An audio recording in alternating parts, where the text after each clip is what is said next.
মা অনেকক্ষণ চুপ থেকে, শুন বাবা লজ্জা শরমের মাথা খেয়ে বলছি, তোর কষ্ট আমি দেখতে পারব না। আর বয়স্ক মহিলাদের কাপড় চোপড়ের উপর থেকেই কেবল ভালো লাগে, খুললে নয়। তুই যদি চাস তাহলে আমাকে সেভাবে একবার দেখে নে। 5 বছর আগে আর্মিতে ভর্তি হয়েছি। বাড়িতে মা আর ছোট একটা বোন আছে, অনেক আগে মারা গেছে, আমি তখন 9-এ পড়ি আর ছোট বোনটা 5-এ। তখন থেকে মা নিজে সংগ্রাম করে সংসার চালিয়েছে, ঘরে বসে সেলাই মেশিন দিয়ে মানুষের কাপড় বানিয়ে বানিয়ে আমাদের ভরণ পোষণ করেছে, কিছু চাষের জমি ছিল তাই রক্ষে। না তো আমার চাচা কাকারা যেমন হারামি এক মুঠো ভাত তুলে দেওয়ার মানুষ ছিল না। নানা নানি দাদা দাদি অনেক আগেই পটল তুলেছে, মামা মামিরা কিছুটা সহযোগিতা করেছে, তাও নাকড়ার মতো করেছে যাতে মা যা ভাগে পেত তা লিখিয়ে নিতে পারে। আমার ভুলি মা সরল মনে তা দিয়েও দিয়েছে। যা হোক, আমি কলেজে ভর্তি হয়েছি কেবলই, এমন সময় শুনলাম আর্মিতে লোক নিবে। মাকে বলে লাইনে দাঁড়িয়ে গেলাম। আমার নিজের উপর ভরসা ছিল, কারণ আমি মোটামুটি সব দিকেই ফিট। যেমন উচ্চতা তেমন বডি, মা বলে আমি আমার নানা মামাদের মতো হয়েছি, ঠিক পালোয়ান। বাবা কাকারা তো একটা টিনটিনে, সব কয়টা শুধু বদের হাড্ডি। যা হোক, ভালোই ভালোই টিকে গেলাম। বাড়িতে খুশির ঢোল বেজে উঠল, সবাই বলাবলি করল, যাক ছেলেটা কাজে লাগলো, এখন যদি সোনালির কষ্ট দূর হয়। হ্যাঁ, আমি আমার মার কষ্ট দূর করার জন্য কোনো দিকে না তাকিয়ে খেলাধুলা করার বয়সে চাকরিতে চলে গেলাম। গ্রামের বাড়ি হওয়াতে ভয়ের কিছু নেই, আশেপাশে তো কাকা চাচারা আছে। আমার বোন শারমিন আক্তার, বয়স 19, ইন্টার সেকেন্ড ইয়ারে পড়ে, বাবার মতো টিনে কাঠি, আমারই এমন মেয়ে পছন্দের না। মা সোনালী বেগম, বয়স মনে হয় 42 হবে, দারুণ দেখতে, এখনও যুবতী মেয়েদের সাথে পাল্লা দিতে পারবে। ফর্সা লাল টকটকে, মার দীঘল কালো চুল ঘন মেঘের ভেলা, এত ঘন লম্বা চুল যে তা সারা পিঠ বেয়ে কোমর ছড়িয়ে নিচে নেমে যায়। লাল টকটকে ঠোঁট আর টানাটানা চোখ, সব মিলিয়ে আমার স্বপ্নের নারী, আমার জন্মদানকারী বিধবা মা। যা চরম পাপ, যা কখনো পাওয়ার নয়। সবই জানি, সবই বুঝি, তারপরও মনের কোথায় যেন সোনালীকে নিয়ে স্বপ্নের নীড় রচনা করি। যেখানে মা নয় সে আমার সোনালী, শুধু সোনালী। আমার মনের এ গোপন চাওয়ার কথা শুধু আমি জানি। আমার সরকারি বেতনে মার রূপ যেন দিনকে দিন বেড়েই চলছে। মার গর্বে বুক সব সময় ফুলে থাকে, গ্রামে সব সময় আমার জয় জয়কার। 5 বছরে ভাঙা ঘর পাকা করেছি, এখন 4 রুমের বাড়িটা আমাদের শান্তির নীড়। এবার ছুটিতে এসেই মা বায়না শুরু করল আমার বিয়ে দিবে। যদিও এটা অনেক আগে থেকেই চলছে। আমি শুধু বারবার এড়িয়ে যাচ্ছি, আজ এ নিয়ে মার সাথে মুখ কালাকালি হয়ে গেল। মার এক কথা, শারমিন বড় হয়েছে, বিয়ে দিতে হবে। এরই মাঝে কয়েকটা সম্বন্ধ এসেছিল, তার বিয়ে হয়ে গেলে সে একা একা কিভাবে থাকবে, হ্যান ত্যান কত কথা। আমি এসেছি শুনে ছোট মামা এলো, সারাদিন থেকে বিকেলে যাওয়ার সময় আমাদের সবাইকে নিয়ে যেতে চাইল, আমরা না যাওয়াতে জোর করে শারমিনকে নিয়ে গেল, বলল 2 দিন পর মা বেটা গিয়ে বেরিয়ে আসবে আর শারমিনকে নিয়ে আসবে। আমাকে আর মাকে নিয়ে যাওয়ার জন্য আর কি এমনটা করল। সন্ধ্যা থেকে আকাশটা মেঘলা হয়ে আছে দেখে বাইরে গেলাম না। না হলে 2 দিন থেকে এসে সন্ধ্যার পর বন্ধুদের সাথে আড্ডা মারতে বেরিয়ে পড়ি। আজ গেলাম না দেখে মাও খুব খুশি। গরম গরম পকোড়া ভেজে দিল। বিছানায় বসে মা বেটা মিলে আরাম করে খাচ্ছি। মিশু, হু মা, কাউকে পছন্দ করিস? আমি মার মুখের দিকে তাকিয়ে মুচকি মুচকি হাসছি। বল না পছন্দ করিস, করলে এতদিন তুমি জানতে না, তবে হ্যাঁ, একজনকে খুব ভালো লাগে, এবং এও জানি তাকে আমি পাব না। কেন পাবি না? আমার ছেলে কি দেখতে খারাপ, কোনো লাট সাহেবে বেটি সে রে? হা হা। তুমি দেখি রেগে গেলে। রাখব না, এমন সোনার ছেলে আমার, আর কি না, বল তুই কে সে? বাদ দাও মা, আমার যাকে ভালো লাগে তার কথা দুনিয়ার কাউকে বলতে পারব না, শুধু খোদাকে ছাড়া। মা আমার এমন গম্ভীর কথা শুনে অবাক হয়ে চেয়ে রয়েছে। এটা কি কথা রে বাবা, আমাকে বলতে না পারিস তোর ভাবি মানে রাসেলের বুয়ের কাছে বলিস তুই? না মা, তা না, তুমি আমার সবচেয়ে বড় বন্ধু, তোমাকেই যেহেতু বলতে পারছি না, সেখানে বলতে গেলে তারা তো আমাদের শত্রু, তাদের বলতে যাব কেন? তাহলে বল না, কে সে, কোথায় বাড়ি, কোনো বাড়ির মেয়ে? আমি চুপ করে বসে রয়েছি। মা অনেকক্ষণ আমার উত্তরের অপেক্ষায় থেকে মুখ গোমরা করে চলে গেল। ঘন ঘন বিদ্যুৎ চমকাচ্ছে, আকাশটা কালো হয়ে আছে, রাতের তারাগুলো না জানি কোথায় ডুব দিয়েছে। আমি জানালার গ্লাস খুলে দিয়ে ঠান্ডা হাওয়া গায়ে মাখছি, হাত বাড়িয়ে ব্যাগটা নিয়ে খুললাম, সিগারেটের প্যাকেটটা বের করে একটা ধরিয়ে টানছি। প্যাকেট রাখতে গিয়ে মোবাইলের বক্সটার কথা মনে পড়ল। শারমিনের জন্য যা যা এনেছিলাম সব দিয়েছি, শুধু মার গুলো দেওয়া হয়নি, চেয়েছিলাম দিতে, এমন সময় ছোট মামা এলো তাই আর দেওয়া হয়নি। নতুন অ্যান্ড্রয়েড সেট, মা খুব খুশি হবে। আরেক বক্সে একটা স্বর্ণের চেইন, মার যেটা ছিল সেটা আমার এসএসসির ফর্ম ফিলআপের সময় বিক্রি করে দিয়েছিল। তখন থেকে মার গলা খালি। আরও কয়েকটা জিনিস আছে মার জন্য। আয় খেয়ে নে, ঝড় আসতে পারে, কারেন্ট চলে গেলে খেতে ঝামেলা হবে। আমি তাড়াতাড়ি সিগারেটটা জানালা দিয়ে বাইরে ফেলে দিয়ে বললাম, হা দাও। কি লজ্জা, মা সিগারেট খেতে দেখে নিল, জানে আমি খাই, তবে এভাবে দেখেনি কখনো। ঘরে বসে সিগারেট খাওয়াটা ভুল হয়ে গেছে, সারা ঘরে সিগারেটের ধোঁয়া। মা বেটা খেয়ে দিয়ে উঠলাম। মা বল, আমার রুমে এসো তো একটু। তুই যা, থালা বাসনগুলো গুছিয়ে আসছি। আমি রুমে এসে শুয়ে রইলাম। মা আধা ঘন্টা পর হাত মুছতে মুছতে এলো। কি রে বাবা? আমি উঠে মার হাত ধরে খাটে নিয়ে বসালাম। ব্যাগ থেকে এক এক করে শাড়ি, ব্লাউজের কাপড়, ছায়ার কাপড়, একটা বাদুর বোরকা, দুটো ওড়না, একটা শীতের জামা, চাদর এবং আরও একটা প্যাকেট দিলাম। প্যাকেটটা দিলাম ভয়ে ভয়ে, কারণ ওতে দুসেট ছোট জামা কাপড় আছে, জানি না দেখার পর কি বলবে। এত কিছু কি জন্য এনেছিস? তোর কি বুদ্ধিশুদ্ধি হবে না কখনো? প্রতিবারই এত কিছু আনা লাগবে? আহ থামো তো তুমি, যা লাগে তা আনব না। এটাতে কি রে? না, ওটা এখন খুলবে না, তোমার ঘরে গিয়ে খুলবে, আর প্লিজ রাগ করবে না। কি আছে এতে, তা তুমি খুলে দেখে নিও। আর হ্যাঁ, আরও কিছু আছে, এই বলে মোবাইলটা দিলাম। একটা থাকতে আরেকটা এত দামি মোবাইল, তোমার চেয়ে কেন কিছু দামি নয় আমার কাছে, এই বলে গালে একটা হামি দিলাম। মাও আমার কপালে হামি দিল। চোখ বন্ধ করো তো। কেন রে? আহ বন্ধ করো না একটু। মা হেসে দিয়ে চোখ বন্ধ করল। আমি চেইনটা মার গলায় পরিয়ে দিলাম। এখন চোখ খুলো মা। মা চোখ খুলে স্বর্ণের চেইনটা দেখে হুহু করে কেঁদে দিল। না মা না, কাঁদবে না, প্লিজ মা, কেঁদে না, তোমার মুখে হাসি দেখব বলে নিয়ে এসেছি, সেখানে তুমি যদি কাঁদো তাহলে আমার খুব কষ্ট হবে মা। না রে বাবা, কাঁদছি না, তুই বুঝবি না এটা কিসের কান্না। খুশি হয়েছ মা? হা রে বাবা, অনেক খুশি হয়েছি। এই বলে মা দাঁড়িয়ে উঠে আমাকে ধরল। আমি তো কেঁপে উঠলাম, মা কখনো এভাবে আমাকে ধরেছে বলে মনে পড়ে না। ইস কি নরম, কি সুন্দর ঘ্রাণ, ও দুটো আমার বুকে পিষ্ট হচ্ছে। মা অনেকটা খাটো হওয়াতে তার মাথাটা আমার থুতনির নিচে, চুল থেকে সুবাস এসে নাকে লাগছে। নাক মুখ ডুবিয়ে দিলাম চুলে। ধীরে ধীরে আমার ওটা শক্ত হচ্ছে। মন চাচ্ছে হাত দুটো আরেকটু নিচে নিয়ে রাখি, তবে সাহস পাচ্ছি না। মা আমার যা রাগী মানুষ, ছোটবেলায় কত বেতপিটা করেছে তার হিসাব নেই। মার মুখটা দুহাত দিয়ে ধরে কপালে একটা হামি দিলাম। আর কখনো কাঁদবে না মা, আমি যেন তোমার চোখে পানি না দেখি। আচ্ছা বাবা, আর কাঁদব না। তো যাও, লাল তাঁতের শাড়িটা পরে দেখাও তো, দেখি কেমন লাগে আমার মাকে। যা পাগল, আমি বিধবা মেয়ে লোক, এমন লাল টকটকে শাড়ি পরলে মানুষে কি বলবে? কে কি বলল তাতে তোমার কি যায় আসে? আর এখানে মানুষ আসবে কোথা থেকে? মানুষের সামনে না পড়তে চাইলে পড়ো না, এখন আমাকে তো পরে দেখাও। আমার খুব মন চাইছে সাজুগুজু করে কেমন লাগে দেখতে। তাই আমার বাবা এনেছে, আর আমি পরব না তা কি হয়? তবে মানুষের সামনে কখনো পড়তে বলিস না রে। ঠিক আছে মা, আমি শুধু আমার সুন্দরী মাকে দুচোখ ভরে দেখতে পেলেই হলো। যা দুষ্টু, মাকে কেউ সুন্দরী বলে? হা হা, তাই? তাহলে কি বলবো গো? হিহি, তুই জানিস কি বলবি। বেয়াদবি নিও না, প্যাকেটে যা আছে তাও পড়ো। কি আছে রে এতে? যাও খুলে দেখো। মা চলে গেল, আমি পিছন থেকে দেখে মুগ্ধ হয়ে গেলাম। এ মহিলার কি কখনো যৌবনে ভাটা পড়বে না? প্রায় 15 মিনিট পরে মা এলো। অসম্ভব, এ কাকে দেখছি আমি? এতদিন এক পেরে শাড়িতে যে মাকে দেখেছি তার সাথে এ মহিলার কেন মিল নেয়? কি সুন্দর, অতুলনীয়, গর্জিয়াস, মার্ভেলাস, যতই উপমা দিই না কেন কম পড়ে যাবে। মা দরজার কাছে দাঁড়িয়ে আছে, আমি বিছানার পাশে হা করে দাঁড়িয়ে আছি। মা ভীষণ মায়াবী করে হেসে চোখের ভ্রুর উঠানামা করে জানতে চাইলে, কি কেমন? আমি ধীরে ধীরে মার সামনে গিয়ে দাঁড়ালাম। কি রে, কেমন হয়েছে? দারুণ মা, খুব সুন্দর, মনে হচ্ছে অ্যাঞ্জেল।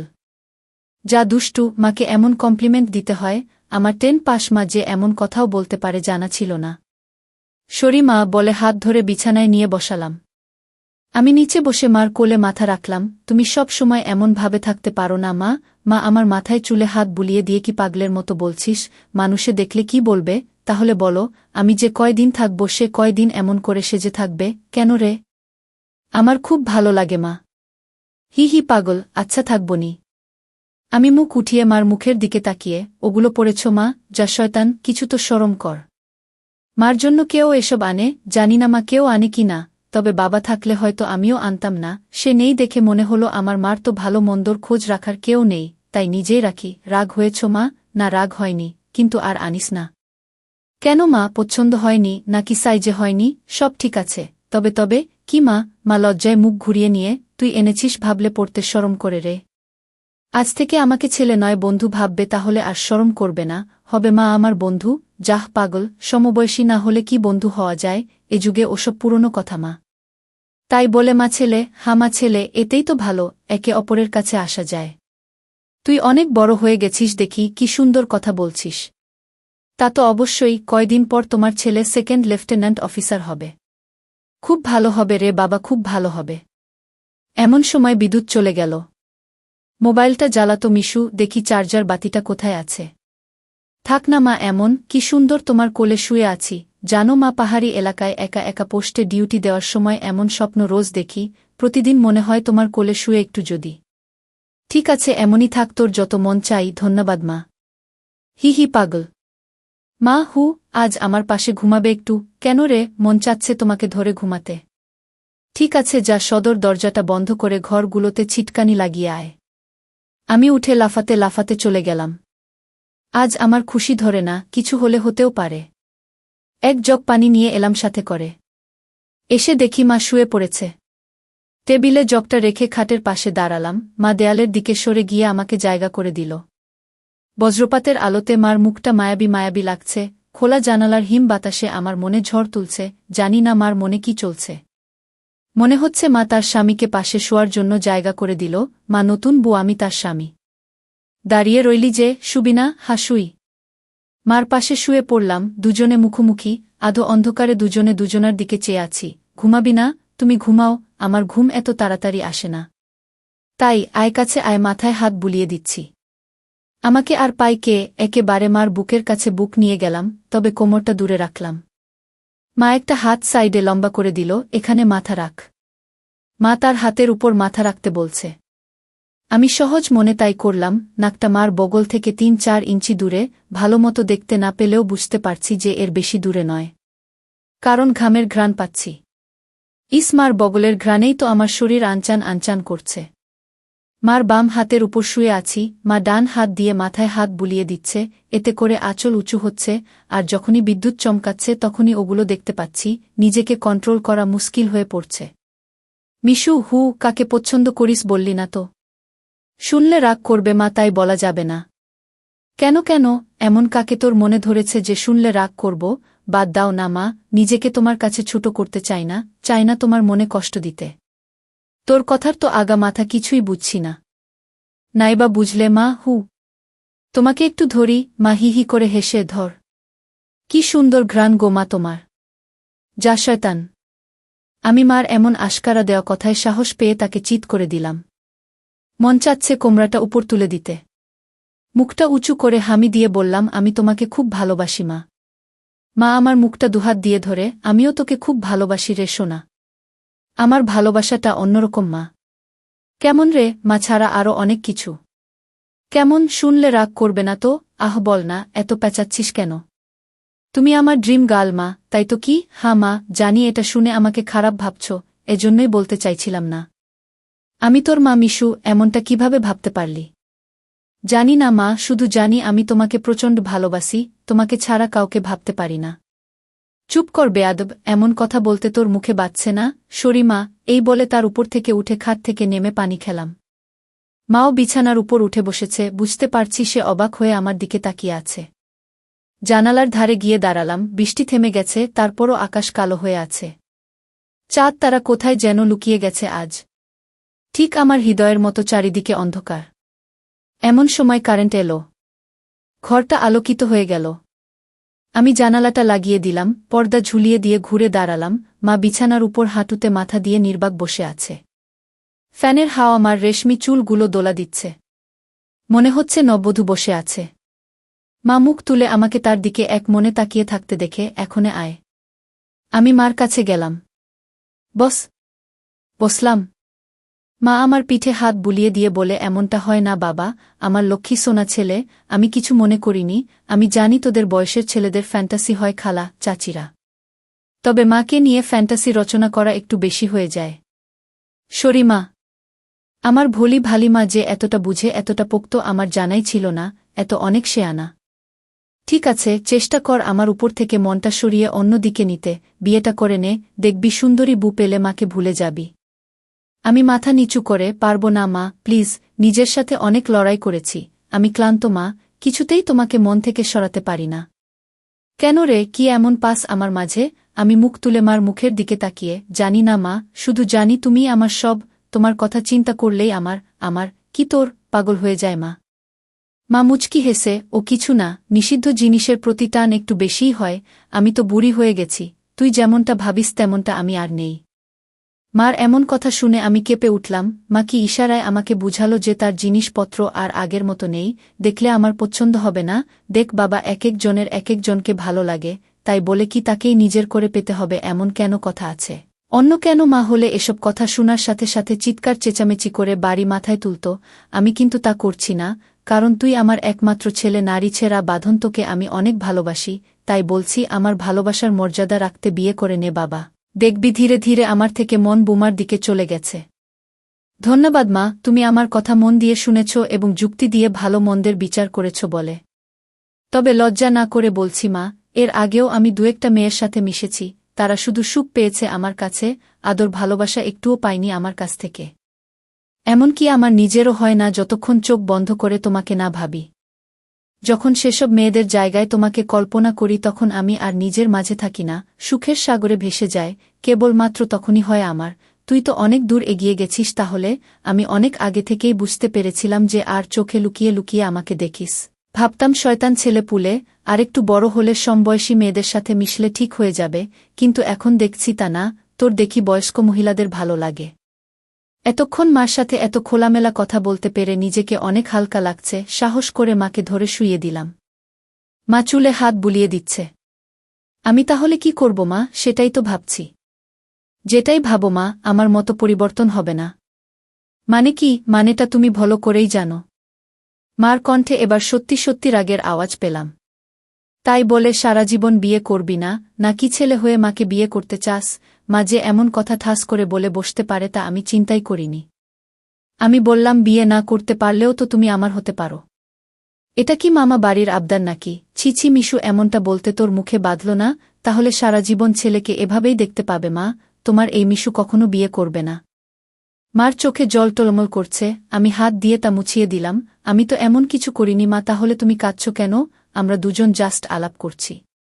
মা অনেকক্ষণ চুপ থেকে, শুন বাবা, লজ্জা শরমের মাথা খেয়ে বলছি, তোর কষ্ট আমি দেখতে পারব না। আর বয়স্ক মহিলাদের কাপড় চোপড়ের উপর থেকেই কেবল ভালো লাগে, খুললে নয়। তুই যদি চাস তাহলে আমাকে সেভাবে একবার দেখে নে, তাও তুই মতো পরিবর্তন কর। তবে শুধু দেখতে পাবি, কিছু করতে পারবি না। মার মুখে এমন কথা শুনে আমি আর দুনিয়াতে নেই। বল রাজি? আর যদি আমি দেখে আরও বেশি আকর্ষণ অনুভব করি তাহলে? আমি বলতে চেয়েছি যে, আজ আমাকে দেখ, আর আগেও তো তুই অন্যদের দেখেছিস, তাহলেই তফাৎটা বুঝতে পারবি। আমার মনে হচ্ছে আমার মতো মার মনের ভিতরেও কিছু আছে, নয়তো দেখার কথা, আমি তো কিছু বলিনি। মা নিজ থেকে দেখতে দিতে চাইছে যে। রাজি? রাজি। যা, বড় লাইটটা বন্ধ করে ছোট লাইটটা জ্বালিয়ে আয়। মনে মনে ভাবলাম, কি সৌভাগ্য, আজ তো আমার পোয়া 12 লেগে গেছে। নীল বাতিটা জ্বালিয়ে খাটের পাশে দাঁড়িয়ে রইলাম। মাও উঠে দাঁড়াল। ধন্যবাদ মা, আমার স্বপ্ন পূরণ করার জন্য। তোর জন্য আমি সব পারি রে, শুধু কথাদের সব দেখে নিয়ে মাকে ভুলে যাবি না তো, বা ভুল বুঝবি না তো? কি বলছো মা, তুমি আমার মা, আমার স্বপ্নের রানী, আমার ফ্যান্টাসির জগৎ, সব কিছুই তুমি। তোমাকে ভুলে গেলে তো নিজেকেই ভুলে যাওয়া হয়।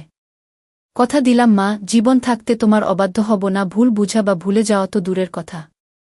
আমি বললাম, কিছু মনে করো না মা, আমি কি ছুঁয়ে দেখতে পারবো? মা আমার চোখের দিকে তাকিয়ে, আমি তোর মা মিশু। মা, তুমি আমার মা এবং আমার স্বপ্নের রানীও। আমি পিছন দিকে গিয়ে শাড়ির আঁচলটা ফেলে দিলাম।